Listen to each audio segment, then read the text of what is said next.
인종차별이죠. 손 놓고 있는 거죠. 중국에 있는 부자가 서울에 있는 고급 아파트를 하나 사고 싶다. 집을 좀 보여달라고 해가지고 한 200억짜리를 사고 싶다고 하더라고요. 서울은 공급이 부족해라고 하는데 중국인들은 산다는 거죠. 우리나라엔 강남 북부인, 일본은 와다나베 부인, 중국인 죽부인들이 있는데 이 죽부인들이 전 세계를 돕니다. 그 어느 지역을 매집 들어가요. 그래서 가격 올리고. 그러니까 이런 부분에서 지금 좌시할 때가 아닙니다.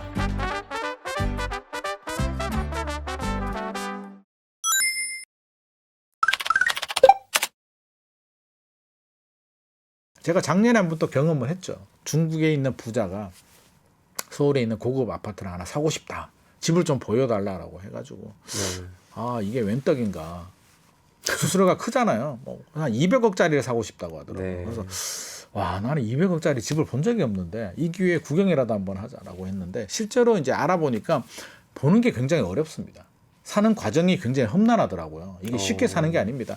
우리가 이제 고급 주택이라고 한다면 그냥 원밸리 같은 거는 우리나라 사람들이 좋아하는 거고요. 중국인들은 이제 큰 걸 좋아하는데 우리나라에서 좋은 주택이라고 한다면 일단 제가 트리마제 우리 성수에 있는 갤러리아 폴에 뭐 아크로 있잖아요. 아크로는 아예 집을 안 보여주고요. 됐고 안 보여준대요. 그냥 중국인이라고 하니까 아예 안 보여줍니다. 보여주기 싫어. 갤러리아 폴에도 안 보여준 것 같고요. 트리마제는 보여주는데 통장을 열어봐랍니다. 실제 돈이 있는지. 네. 너무 많아가지고 호수가 너무 많고 실제로 중국인들 중에 계약을 하고 장문까지 안 가고 계약이 깨지는 경우들이 빈번하게 발생을 하고 있다고 합니다. 그래서 못 믿어. 통장에 돈 있는 사람만 보여줄 거야라고 하더라고요. 그래서 굉장히 과정이 험난한데 왜 이런 현상이 생기냐면 그냥 몇 억짜리 정도는 이제 대출을 받아서 중국인들도 쉽게 가지고 오는데 고급 주택을 사는 거액의 돈을 중국에서 한국으로 가지고 오는 건 굉장히 어렵다고 합니다. 제가 이 부분을 이제 물어보니까 중국 정부도 단속을 한대요. 그러니까 고액 돈을 유출하는 거는 자본 유출이 발생하기 때문에 단속을 하는데 계약금을 내고 잔금 때 돈을 가지고 와야 되는데 단속에 걸리면 이제 계약이 무산되는 거죠. 계약 해제가 되고 계약금을 날리는 경우들이 빈번하기 때문에 현장에서는 그래서 통장을 까봐라는 겁니다. 못 믿겠다. 너 진짜 돈 있는 거 맞아? 너 잔금 못할 수도 있잖아라는 불신이 깔려 있습니다. 그래서 실제로 굉장히 빈번하게 돈을 쉽게 가져와서 사는 구조는 아니라고 저는 알고 있습니다. 그래서 강남의 아파트, 고가 아파트를 사시는 분들이 있는데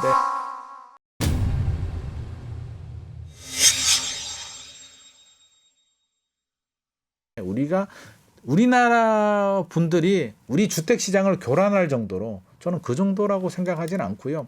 총량을 보게 되면 전국적으로 주택을 가지고 있는 외국인 비중이 0.52% 정도 됩니다. 그중에 한 60, 70%가 중국인이고요.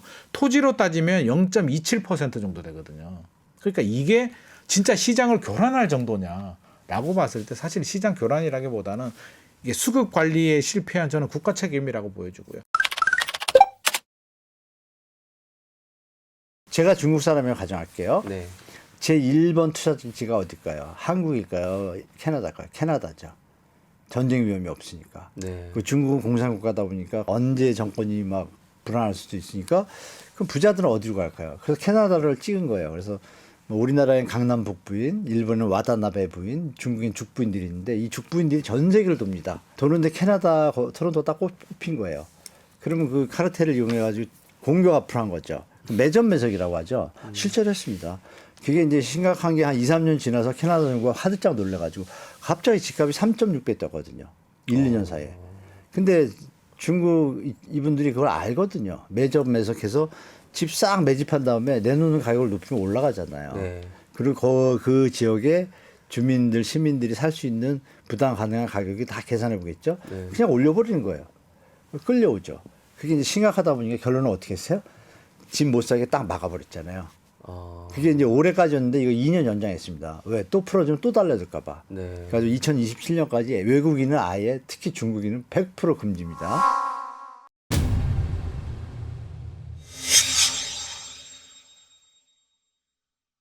실제로 중국인이 대출 제한이 없으니까 여기 자금이 있잖아요. 네. 이걸 가지고 어느 지역을 매집 들어가요. 그래서 가격 올리고 실제로 어느 동네라고 제가 얘기하기 좀 죄송한데 하고 있거든요. 그러니까 이런 부분에서 지금은 좌시할 때가 아닙니다. 어떤 걸 하고 있는 건가요? 매점 매석이죠. 그러니까 이런 거죠. 땡땡 동이 있어요. 네. 그 동네에 이제 중국인들이 좀 많이 거주를 해요. 그러면 요 옆 동네가 있잖아요, 한국인들. 그럼 거기를 이제 막 사기 시작합니다. 그럼 매매 물건이 만약 20개 있다 그럴게요. 그 동네에 20개를 다 사요. 다 사고 그러면 매물이 이제 없죠. 없으니까 그 지역에 사는 분들이 뭐 자녀 대학 외에는 중학교, 고등학교 그 동네에서 나오고 싶잖아요. 네. 그럼 수요가 생기잖아요. 돈이 모이고. 네. 그 수요에 살 집이 없잖아요. 그때 가격을 올려서 딱 하나 내놔요. 팔려 안 팔려요. 팔리겠네요. 그 와중에 정부가 금융 풀어줬잖아요. 그때 막 내놓으면 잘 팔리겠죠. 네. 그런 사례가 실제로 땡땡동에 지금 벌어졌어요. 이미 벌어졌고. 서울 지역인가요? 서울이죠. 수도권은 또 타겟이 있습니다. 이렇게 저 산단이나 이렇게 제조업이 많은 데 있잖아요. 네. 되는데 왜 안 했냐? 네. 왜 그랬을까요, 기자님? 저는 그냥 이렇게 생각해볼게요. 그냥 제 생각이니까 짧은 생각이지만, 가만히 있어. 중국 애들이 와가지고 우리 동네 사주면 집값이 오르네. 내 집값도 오르겠네. 라고 생각할 수 있는 사람들이 있겠죠. 네. 친일파 매국노처럼. 이런 인간들이 존재합니다, 대한민국에. 그래서 그분들이 또 소통할 수도 있겠죠. 돈 많은 중국 뭐 있어요. 중국에서 어떻게 보면 숙청 나갈 것 같아. 그럼 빨리 돈을 옮겨야 될 거 아니야, 한국에. 그럼 연결이 됐어요. 얼마나 작업하기 좋겠어요. 그 와중에 공인중개사가 그걸 알았어. 그럼 우리 동네 작업하시죠. 돈이 많으니까. 실제로 중국인들이 몇십 채 갖고 있는 사람도 있어요. 여기까지 얘기하면 뭐 우리 시청자분도 샵하시니까 다 이해하실 겁니다. 그래서 이거는 방치하면 안 됩니다. 하나의 어떤 앵커링 효과가 있잖아요. 하나가 올라오면 따라가잖아요. 네. 중국인들이 한국을 와서 뉴스를 보니까 한국말도 다 배우고 뉴스 보니까 어때요? 이거 주간 통계라는 게 있네. 그냥 신고했다가 치면 그냥 호가 빡 올라가네. 이거 이용 안 하겠습니까? 바보가 아닌 이상? 돈이 왔다 갔다 하는데. 그러니까 이런 부분을 이제 정부가 정신 처리가 됐죠. 통계를 보게 되면 이제 작년까지 전국적으로 외국인이 이제 주택을 가지는 게 한 10만 채 좀 네. 넘습니다. 10만 채 넘고 1년 단위로 본다면 아마 한 13,000호 정도 산 것 같습니다. 그 중에 한 전국 집으로 보게 되면 한 65% 정도가 한 70% 가까운 분들이 이제 중국인이고, 그러면 13,000채 중에 뭐 한 6,500개 정도가 이제 수도권에 뭐 이렇게 뭐 샀다라고 하는데, 그러면 서울 집을 강남 아파트를 중국인들이 많이 샀을까? 사긴 했죠. 몇백 개 정도는 샀는데 전체적인 숫자 나온 통계를 보게 되면 많이 산 지역을 보게 되면 안산시, 부천시, 뭐 시흥시, 수원시, 평택시, 화성시 이런 지역들을 많이 샀고요. 서울도 몇백 개 사긴 했습니다. 근데 숫자를 보면 좀 다르다는 거죠.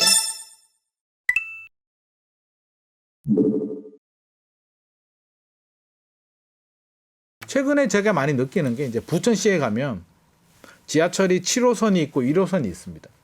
7호선 라인은 중동, 상동, 신도시들이 있기 때문에 집값이 좀 비싸요. 근데 1호선 라인은 구도심이기 때문에 저렴하거든요. 중국인들이 1호선 라인에 많이 들어와 있습니다.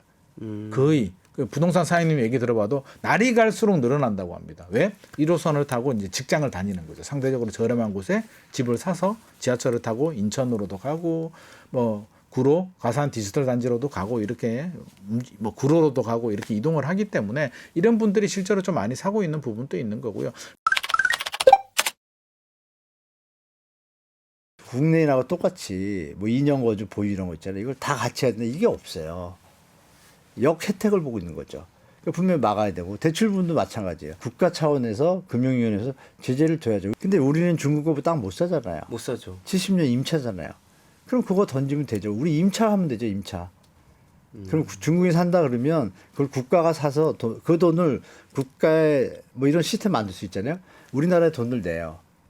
그 돈으로 그 집을 사서 임차를 주는 거예요. 70년. 그럼 답 나오지 않나. 이런 여러 가지 뭐 방법이 많습니다. 중국은 원래 또 이게 약간 사회주의를 기반으로 하고 있기 때문에 기본적으로 사기가 굉장히 어렵고요. 토지는 그냥 국가 소유입니다. 중국에 짓는 아파트들 다 토지는 토지 임대부 주택이라고 보면 됩니다. 중국은 다 토지 임대부예요. 70년간 임대를 해주게 되고 그냥 건물만 가지는 구조이기 때문에 중국 아파트가 언뜻 보면 약간 저렴해 보여도 토지 임대부라고 생각해 보면 사실 중국 집값이 굉장히 비쌉니다. 일본만 보더라도 우리도 일본 살 수 있어요. 살 수 있는데 대출이 우리나라에서 받아서 가야 됩니다. 한국인이 일본에 가서 대출 받기가 굉장히 어렵습니다. 저도 좀 알아봤는데 일본인은 역설적으로 대출 받기 쉬워요. 자기 나라에서 대출 잘 해줍니다. 근데 우리나라에서 대출 받기는 어렵고 일본에 가면 대출도 안 해주니까 우리는 양쪽에서 대출을 못 받는 거고요. 외국인들은 자기 나라에서는 대출을 잘 나오는데 외국인에 대해서는 굉장히 엄격하게 제한하거든요. 그럼 우리도 사실은 원래대로 하면 이렇게 돼야 되는데 자국민한테는 그래 내 집 마련은 해야지. 집 하나 살 때 우리 대출 좀 넉넉하게 해줄게. 외국인들은 야 니네들 나라에서 대출 받아서 와. 한국에서는 대출 받을 생각하지 마. 집 사는 것도 야 니들 한 채만 사. 우리 한국인들 사야 되니까 이렇게 가야 되는데 우리 국민들이 볼 때는 우리한테는 6억 대출에 나중에 전세 대출도 규제한다라고 하고 뭐 여러 가지 규제들은 다 하면서 외국인들이 돈 들고 와서 사는 거에 대해서는 너무 편안하게 문을 다 열어주니까 이런 문제들이 생기지 않나. 근데 우리 거 풀면 또 집값 올라가니까 이게 참 어려운 숙제 아니겠습니까? 그래서 사실은 이게 궁극적으로는 제가 누누이 강조하지만 이게 수급 불일치? 그러니까 서울 같은 경우는 이게 수급 조절에 실패했기 때문입니다. 엄밀히 말하면 서울은 주택이 부족한 게 아니라 수요가 많은 수요 과잉입니다. 수요가 너무 많아가지고 이 공급이 서울이 왜 공급이 부족합니까? 아파트가 한 180만 원 정도 있는데. 그러니까 그럼에도 불구하고 서울이 이게 주택이 부족하다는 얘기는 수요가 너무나 그러니까 지방에서도 올라오죠. 하다 이제 중국에서도 오잖아요. 그러다 보니까 이게 수요가 공급이 수요를 못 따라가는 문제가 생기는데 공급을 하려니까 땅이 없네요. 국회에서 그 부동산 거래 신고 등에 관한 법률 일부 개정안이 발의됐어요. 이게 보면 외국인의 부동산 거래 방식을 기존 신고제에서 허가제로 바꾸고 네. 그리고 뭐 상호주의 원칙을 이제 법률에 명시하는 내용이 이제 좀 담겼다고 하는데 네. 이게 통과되면 어떨 것 같으세요? 그러니까 일종의 토지거래가를 이제 적용을 하는 거죠. 똑같이 이제 외국인에 대해서도 이걸 적용하겠다고 하니까 저는 뭐 괜찮은 것 같습니다. 뭐 외국인이 우리나라에 실거주하는 집을 하나 사는 부분에 대해서 이제 긍정적인데 우리 경제적으로 본다면 사실 외국인 자본이 주식시장에도 많이 들어와 있잖아요. 그러니까 외국인 자본이 들어온다는 얘기는 자본 유입이고 우리 경제 발전에 도움이 되는데 부동산은 한정된 재화에 우리가 살 집도 부족하다는 인식이 있기 때문에 굉장히 좀 부정적인 여론이 있는데 이 수급 문제만 해결이 되면 외국인들이 들어와서 빌딩도 좀 사고 아파트도 좀 사는 부분에 대해서는 또 경제적으로 긍정적인 효과도 있습니다. 단 우리가 살 집도 부족하니까 이제 문제가 생기는 거니까 공급을 좀 많이 늘리는데 초점을 좀 맞추는 게 맞지 않나 싶습니다. 상업용 부동산은 저는 좀 풀어줘야 된다고 봅니다. 그러니까 주택과 상업은 좀 구분을 해야 되고요. 지금 우리도 마찬가지입니다. 주택으로 똘똘한 한 채로 지금 다 돈이 몰리잖아요. 모든 돈이 서울 한강 벨트로 지금 다 몰려드는 게 지금 문제인데 사실은 상가도 어렵죠.